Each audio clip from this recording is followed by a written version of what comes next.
Desde Cacupé 2019, la Iglesia en Paraguay viene celebrando el Año de la Palabra. Y a partir de Cacupé 2020 queremos dar inicio al Año de la Eucaristía. La Palabra y la Eucaristía son dos realidades que queremos contemplar unidas. Nos ardía el corazón cuando nos explicaba las Escrituras y lo reconocieron al partir el pan. Son dos frases tomadas del relato de los discípulos de Emaús en el Evangelio de Lucas. El camino de estos discípulos resume el camino cristiano que comienza con Cristo, se realiza con Cristo y conduce a Cristo para que llevemos Cristo a los demás. En este primer video que estamos compartiendo, Monseñor Pedro Yubimbín, obispo de la diócesis de San Pedro del Comandillú, y quien les habla, Monseñor Francisco Javier Pistilli, obispo de la diócesis de la Santísima Encarnación, queremos compartir diferentes momentos que iluminan la relación entre la palabra y la Eucaristía. Podemos comenzar diciendo que es Cristo quien nos habla, nos explica la palabra con sus palabras, con sus actitudes y sus acciones. Él es la palabra viva que se nos comunica, que se hace carne y alimento, uniéndonos en Él para compartir su presencia con muchos. Monseñor Pedro, ¿qué nos puedes decir en forma de introducción sobre la palabra y la Eucaristía? ¿Cuál dirías que es la experiencia de Emaús? Saludos desde San Pedro de Comandillú. Yo soy Pierre Jubainville, obispo de la diócesis de San Pedro Apóstol. Y me toca con Monseñor Francisco Javier Pistilli de la diócesis de Encarnación compartir sobre este tema de la palabra de Dios y de la Eucaristía. Un saludo grande, Maite Ordentero BTAP, saludos a Monseñor Francisco Javier. Y justamente si miramos la historia de Emaús, vemos cómo la Eucaristía completa, interioriza la palabra. Primero Jesús les habla a los discípulos y les toca el corazón, y luego el gesto de la fracción del pan da como un toque de plenitud, de encuentro, de presencia. No es solo un mensaje, no son solamente ideas, sino un gesto. Es memoria del pueblo porque Él les habla recorriendo todas las Escrituras, rehaciendo la historia para que descubran ese hilo que habla de Él y que habla de ellos también. Y esto solamente ellos lo pueden sentir y ver en el sacramento, en la fracción del pan, en la mesa. Podemos decir que en cada misa hacemos el camino de Emaús. El rito de la liturgia nos introduce en un proceso de comunicación con Jesús. La comunidad reunida somos los discípulos que peregrinamos, que escuchamos la palabra y poco a poco se nos va encendiendo el corazón y vamos a renovar nuestra fe. Somos los discípulos que comparten la fracción del pan y que volvemos a reconocer a Jesús para decir, es cierto, lo recuerdo, es verdad, lo creo y lo quiero anunciar a los demás. Hay otro episodio que a mí me toca mucho. La Eucaristía es un momento muy interior e íntimo. Y ahí en San Juan, después de lo que reemplaza la Eucaristía, que es el lavado de los pies, hay un largo discurso de Jesús como un testamento antes de ir a la pasión. En el capítulo 14, Judas, no el Iscariote, el otro, le pregunta, ¿por qué, Señor, te manifiestas a nosotros y no al mundo? Y Jesús contesta, El que me ama escuchará mi palabra, la practicará, y mi Padre lo amará y haremos nuestra morada en él. Y algunas traducciones dicen, y cenaremos con él. Dios se hace muy interior e íntimo, pero es para manifestarse al mundo. O sea, Él se comunica radicalmente a los que ponen su fe en Él y va hasta lo más profundo, pero es así que Él se hace conocer en la sociedad, en el mundo. Después esta gente está transformada para también anunciar y testimoniar. Y Jesús y Dios no tiene otro camino, porque respeta radicalmente la libertad, la dignidad de la criatura y hace de su criatura una compañera. A nosotros Dios nos hace compañeros, compartimos el pan con Él.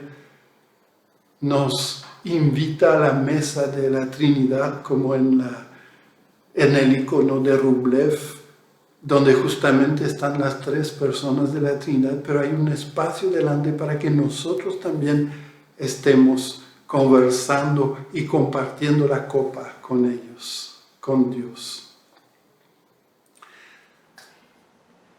Cuando decimos la palabra debemos recordar que es algo más grande que solamente un sonido que articulamos con nuestros labios, con nuestra voz o unas letras escritas. La palabra se da en el encuentro con Dios. Él es la palabra que crea, que une, que nos hace conocernos, que se entrega para que seamos uno. La palabra de Dios no es algo abstracto, porque siempre se da de forma concreta y se transforma en algo concreto. El encuentro con Dios es un espacio de intimidad. Su palabra llega al corazón como pasó en Emaús, pero no se trata de una intimidad individualista, sino que es el corazón de la comunidad reunida que comparte la mesa y el alimento. La palabra y la acción de gracias, que es lo que llamamos Eucaristía, se unen en Cristo y en el cuerpo de Cristo, que lo escucha, que es la Iglesia, que somos nosotros. Ese cuerpo de Cristo que lo hace interior, lo hace suyo a Jesús. La mesa de la palabra y la mesa de la Eucaristía no son dos mesas diferentes, sino en realidad son una sola, que reúne a los discípulos, la Iglesia, para nutrirlos, alimentarlos en la comunión, para que permanezcamos en el amor de Cristo, para que actualicemos la memoria de lo que Jesús hizo por nosotros y sigue haciendo en nosotros y quiere seguir haciendo con muchos más. En el camino de Emaús de cada misa nos pasa como a los discípulos, que se dan cuenta que no caminan con un extraño, sino que están caminando con Jesús, con Cristo.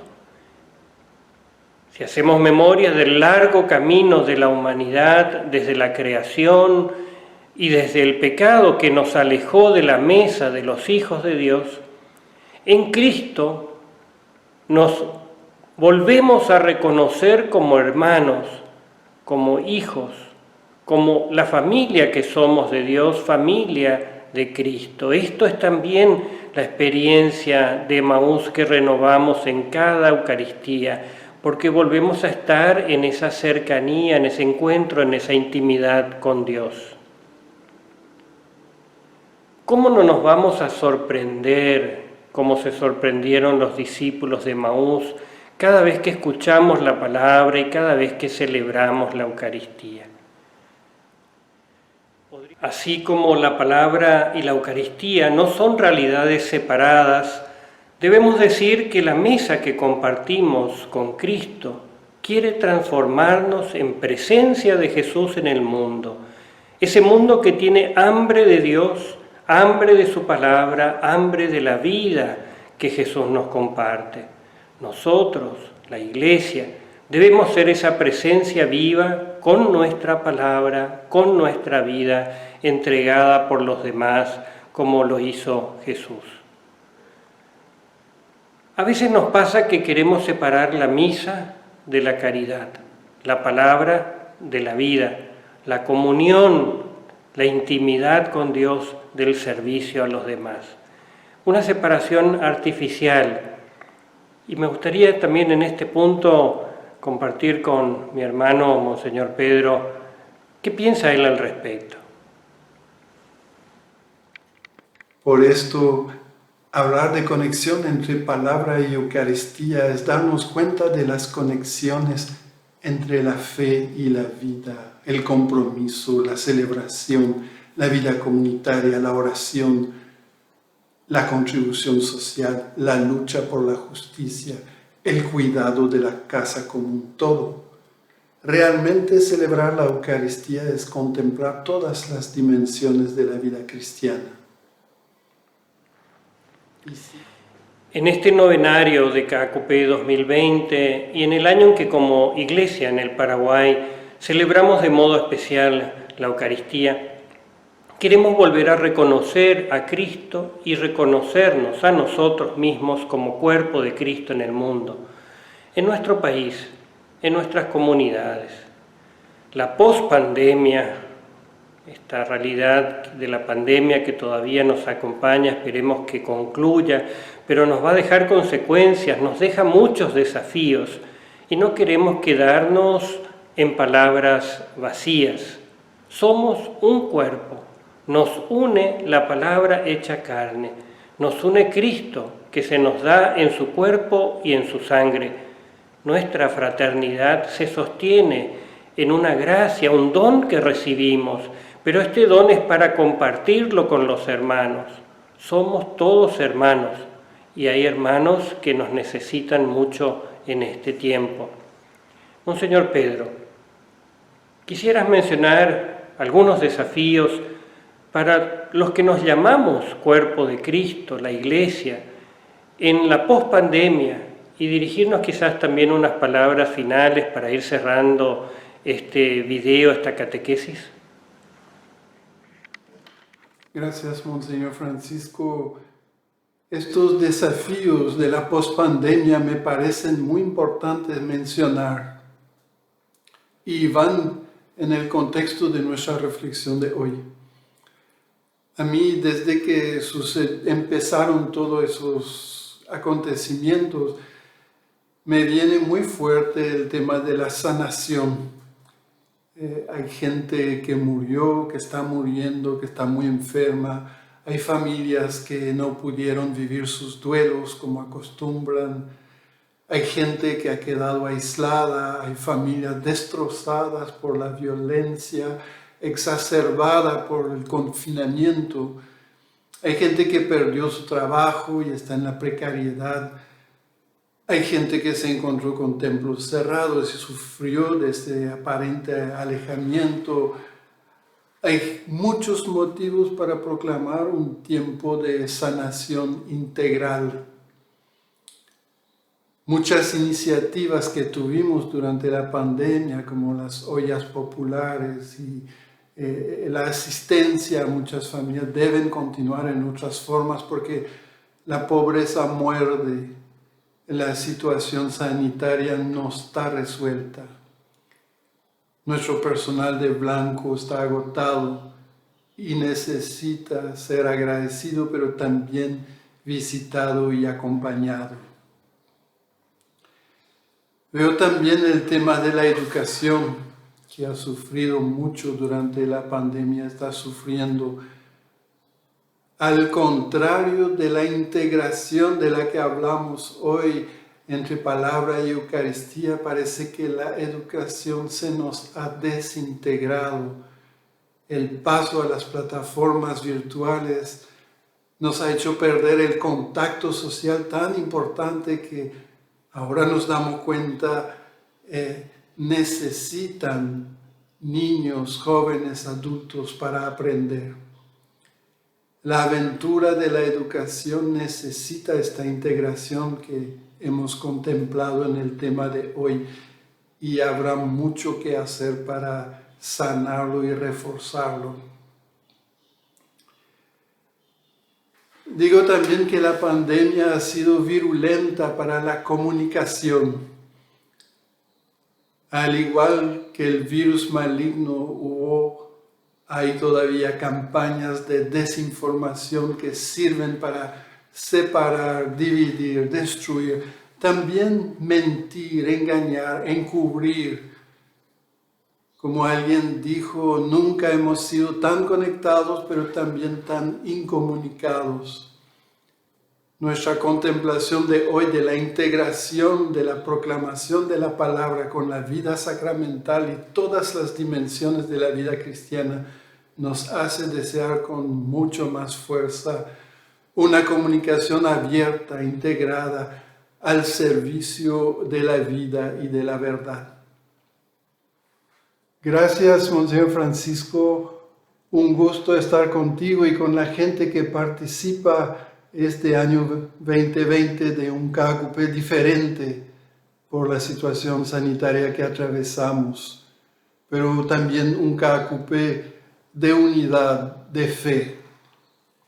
Un gusto vivir esta comunicación a los dos extremos del país, entre Encarnación y San Pedro, uniéndonos en este momento de reflexión y en la celebración de este primer día de la novena a Nuestra Señora de KQP. Muchas gracias, bendiciones. Todo Paraguay es KQP. La Virgen de KQP nos une en todo el país en este año, en este novenario, en esta fiesta. Así como ella, la Madre de Dios, que escuchó la palabra, que se hizo carne en su vientre, así queremos ser nosotros, así queremos que pase con nosotros, que somos la Iglesia. Que la Virgencita de KQP nos una en Jesús a todos. Reciban la bendición, reciban esta bendición en sus hogares y en todas partes. Que les bendiga y les acompañe y les proteja Dios Todopoderoso, el Padre, el Hijo y el Espíritu Santo. Amén.